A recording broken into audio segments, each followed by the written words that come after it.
They called him Dr. Death, a nickname he earned after a decade of helping suffering and terminally ill people die.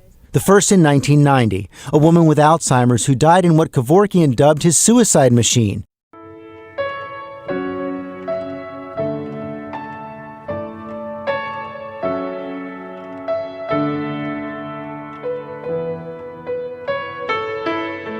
So let's go look for Dr. Jack Kevorkian's final resting place. We'll take a look through the cemetery and see if we can find where he's buried. He gave a lot to the medical community, spent time in prison, but he really, really believed in the right to die movement, and he really championed for that cause. So let's go take a look.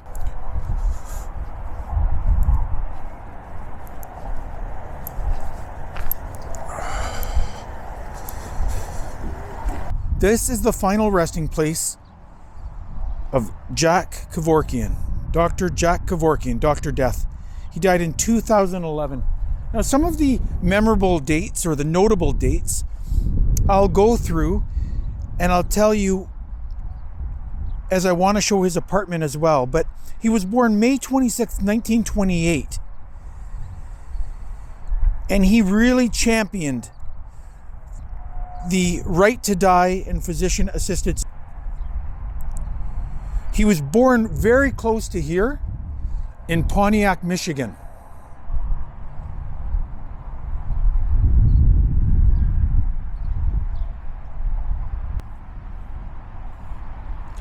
Kevorkian was a child prodigy. He taught himself multiple languages, including German, Russian, Greek, and Japanese. Now, he graduated from Pontiac Central High School in 1945 at the age of 17, and in 1952 he graduated from the University of Michigan Medical School in Ann Arbor. Just an amazing life when you really think about it. Now, he had struggled with kidney problems for years. And on May 18th, 2011, he was hospitalized with kidney problems and pneumonia. Now, it grew rapidly worse, and he died from thrombosis on June 3rd, 2011. We've learned that Jack Kevorkian died this morning at the age of 83. He died of natural causes. The world-famous advocate for assisted suicide helped a number of people end their lives before going on to serve time in prison. 8 days after his 83rd birthday, at the William Beaumont Hospital in Royal Oak. Now, there were no attempts to keep him alive, and his death was painless. Do you fear death? Well, as much as anybody else. I fear it only because I like living so much because I feel good. But he's buried right here at White Chapel Cemetery. But this is his final resting place.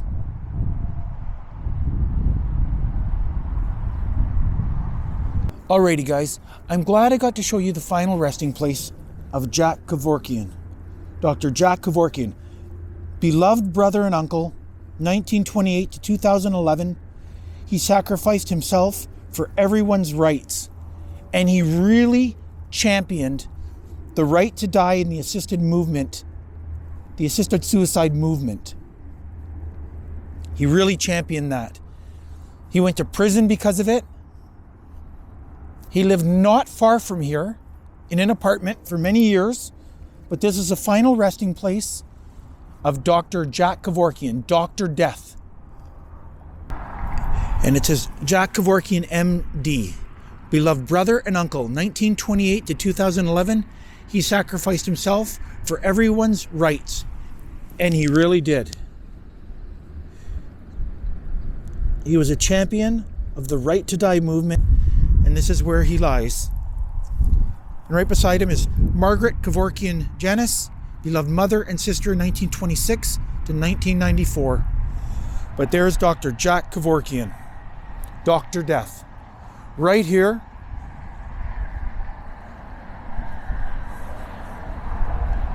Alrighty guys, besides the final resting place of Dr. Death, Jack Kevorkian, I want to show you where so much history happened. It was his apartment building where he lived for most of his life, where there were always protests. He parked that Volkswagen van that he used to help people die in the parking lot. So right now, I'm in a little suburb outside Detroit, and I'm gonna show you the apartment building and tell you a few key dates in the history of the life of Jack Kevorkian, Dr. Kevorkian, Dr. Death. So let's check it out. So as you can see, I'm in Royal Oak, Michigan.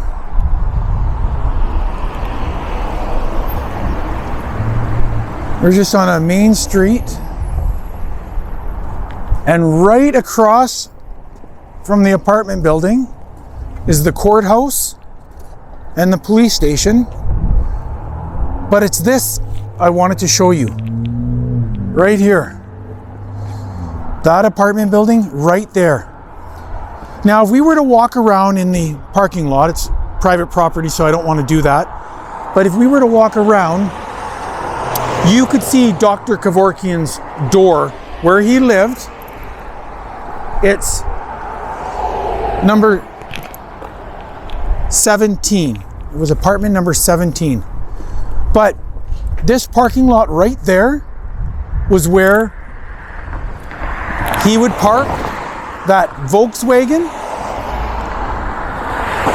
that he used to help people. But anyway, let's talk about a few key dates in Kevorkian's in the history of helping people.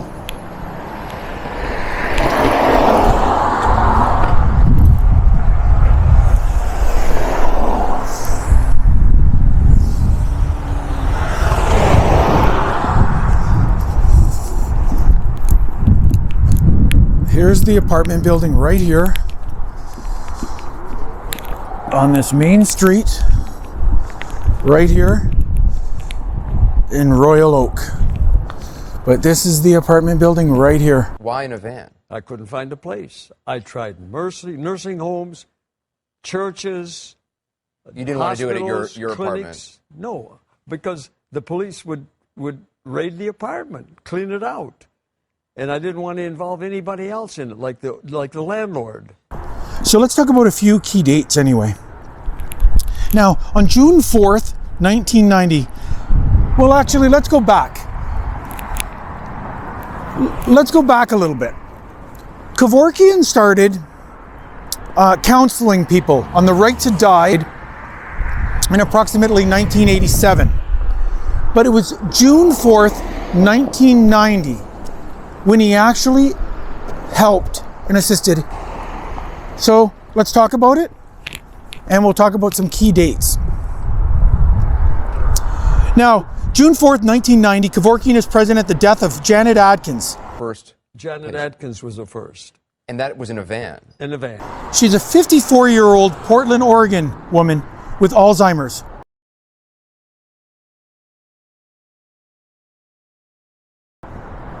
Her death was done using a machine. And it occurs in the 1968 Volkswagen in Groveland Oaks Park near Hawley, Michigan. Now, shortly after that, December 12th, 1990, District Court judge dismisses a murder charge against Kevorkian. Now, October 23rd, 1991, he helps more people.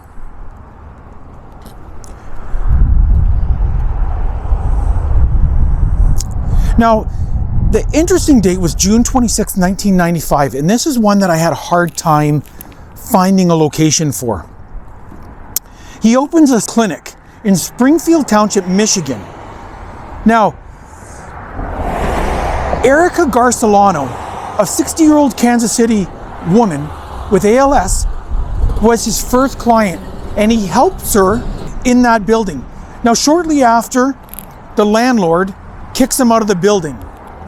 I've tried everything to find out where that building is, looking at old write-ups, newspaper articles, and for whatever reason, I can't seem to locate the location of where that office building was. But November 22nd, 1998, this was the date that really changed everything for Dr. Kevorkian. 60 Minutes, the TV show, airs a videotape showing Kevorkian giving a lethal dose to Thomas Yauk, a 52-year-old. The last in 1998, a man with Lou Gehrig's disease. That happened on national TV and led to his 5th trial, the one that finally sent him to prison. Kevorkian insisted he was performing a medical service for an agonized human being. His supporters wore buttons that said, "I back Jack." But a jury convicted him of second-degree murder and sent him to prison for 8 years. Because of that broadcast, Kevorkian is found guilty and sentenced to prison. Now, he was released from prison in 2007 when his health started to deteriorate, but that was the date that he was found guilty of actually assisting a suicide and sentenced to jail time. Now, alrighty, so this is a really wealthy area. We're right outside Detroit. As I mentioned, there's a police department, a courthouse right across the street, but it was right here, right behind me on this sidewalk, and right here in front, where there were news trucks, and there would be protests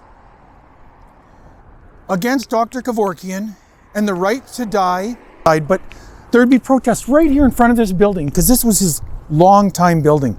Now, like I said, if you walked around and you looked in the entryway, you would see apartment 17, and that's the apartment that Dr. Kevorkian lived in. But it all happened right here in this little area. It showed, and I remember the newscast back in the day, it would show his 1968 Volkswagen parked right here in this back parking lot. And he lived right around the corner in apartment 17. And like I said, right in front, there would be protest news trucks talking about Dr. Kevorkian. So it's an interesting thing. I think the topic has come a long way since. People are more willing to talk about the right to die, but he really championed that cause, and he started doing that fairly young in his career when he started looking at that. And then, like I had said, in '87 he started counseling people on the right to die and being able to choose how to end their lives. 1990 was his first one, and that broadcast on 60 Minutes was really what led to him serving time for that. Now, they asked him afterward, there were interviews that talked about, would he do it again? And he had talked about that he really believes in what he did, but he said it wasn't worth it because the changes weren't made that he wanted to see made. So he said, what was it all for? What was the point of doing it all? So, I don't know. There's a lot of interesting things to talk about when you're talking about it, but it's interesting to see his final resting place over at Whitechapel Cemetery Memorial Park, and the apartment building where he lived for so many years, where, like I said, the protests were, and the news trucks, and his Volkswagen van was in the back. But anyway, that was a little bit about Jack Kevorkian. I don't want to go on, but I appreciate you watching, and I thank you.